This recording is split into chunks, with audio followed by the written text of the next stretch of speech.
Chantao got shocked upon seeing Yeshiwu wrapped in a blanket with Tantai Jin.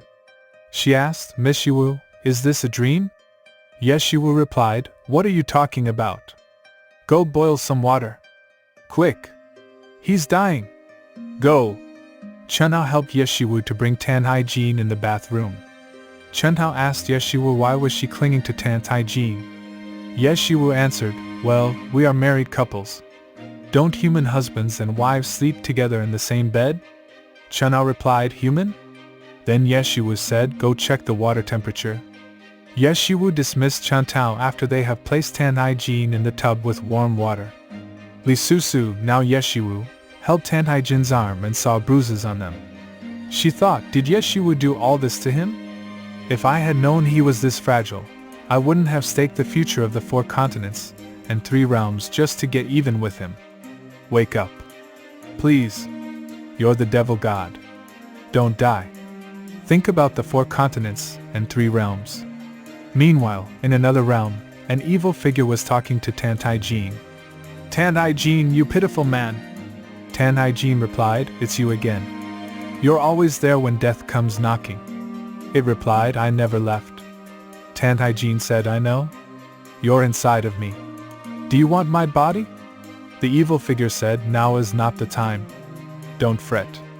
Tantai Jin replied, then when will it be? The evil figure said that it understands Tantai Jin because his body has only given him pain and suffering. Tantai Jin said that whether it's his body or his soul that the evil figure wants, he couldn't care less. The evil figure said that Tantai Jin must experience all mortal hardships and drown in endless bitterness. And when he is at the peak of suffering and approach the end of life, the evil figure will come for him and accept Tantai Jin's offerings.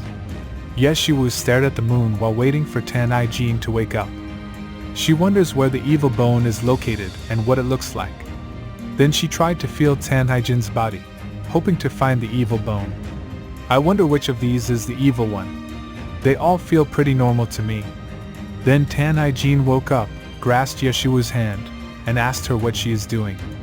Yeshiwu immediately removed her hand from Tantai Jin and said, you're awake? Tantai Jin just found out that he is in a warm tub of water. Then he asked Yeshiwu, what are you up to this time? Yeshiwu replied, it doesn't concern you. Now that you're awake, go get dressed at once. Tantai Jin dressed up and walked past Yeshiwu. She asked him where is he going. He said, to the lake. It's still dark outside. Yeshiwu stopped Tantai Jin from going out. She said he will not go to the lake from now on. Tantai Jin kneeling out there with many onlookers will only embarrass her. Then Yeshiwu said that she is tired and she wants to sleep already. As Yeshiwu lies down on her bed, she thinks, Father, I guess you didn't expect that I would have to sleep with the devil god when you sent me here.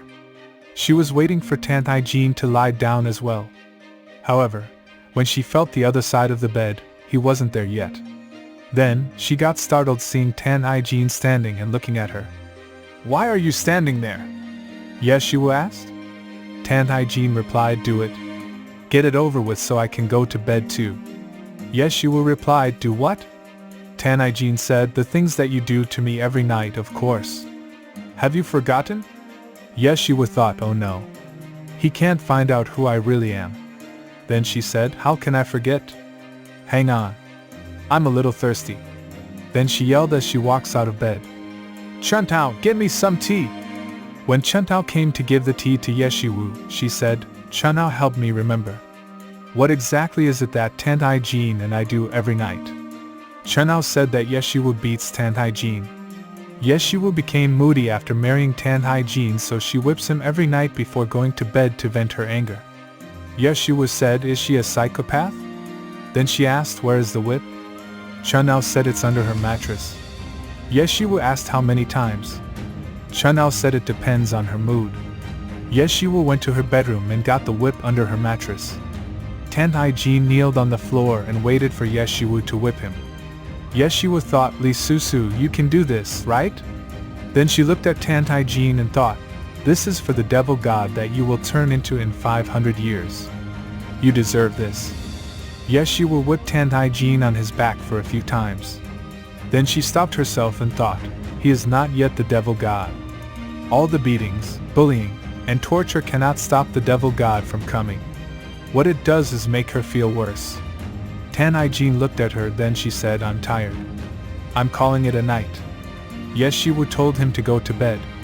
Tantai Jin placed his sleeping mat on the floor and lay down to sleep. Yes, Shiwu woke up in the middle of the night. She looked at Tantai Jin and called his name a few times. When Tantai Jin did not respond, Yes, Shiwu went to him and tried to wake him up. Tantai Jin is burning up with fever when Yes, Shiwu felt his forehead. She took her own blanket and covered Tantai Jin with it.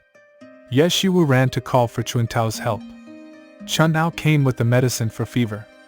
She asked if there is anything else. Yes, Shiwu said, no, that's it. I mean it this time. Go back to bed. Yes, Shiwu gave the medicine to Tantai Jin. Then she felt his forehead with her hand, then with her own forehead. Then she applied lightly a cool washcloth on Tantai Jin's forehead until he regained consciousness. Yes, Shiwu said, you're finally awake? I knew this would work. She covered Tantai Jin again with her blanket and went back to her bed. Tantai Jin thought, she has changed after visiting the temple. Did she get possessed by some evil spirit? Morning came. Yes, Shiwu woke up and saw that Tantai Jin is not in the room. Chun'ao came in to help her wash up. Yes, Shiwu asked Chun'ao where is Tantai Jin. Chun'ao said that apart from bearing punishment, Tantai Jin typically copies sutras in the library. He probably went early in the morning.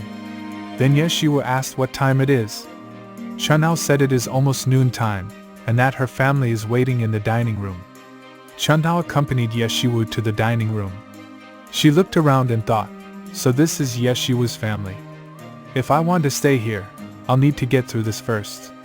Then she looked at the man in the middle of the dining table. This must be General Ye, pillar of the Qing kingdom. Yes, Shiwu's father. Then she glanced at one side and saw a younger man. This must be Yeziu, Yeziu's eldest brother. As for the women, they must be Yes, Shiwu's stepmothers. The old lady in extravagant clothes must be Yes, Shiwu's grandmother. She said, grandmother? Then the old lady said, what is with you? Yes, Shiwu looked at Chun'ao. But the old lady said, don't look at Chun'ao unless you want her to be punished too. She thought to herself, what has Yes, Shiwu done this time? The old lady said, come here. Yes, Shiwu thought, gosh, please don't cane me on my palm. Like and subscribe to Tapas and Lemonade, and hit the notification bell to follow the next part of the story. Thanks for watching.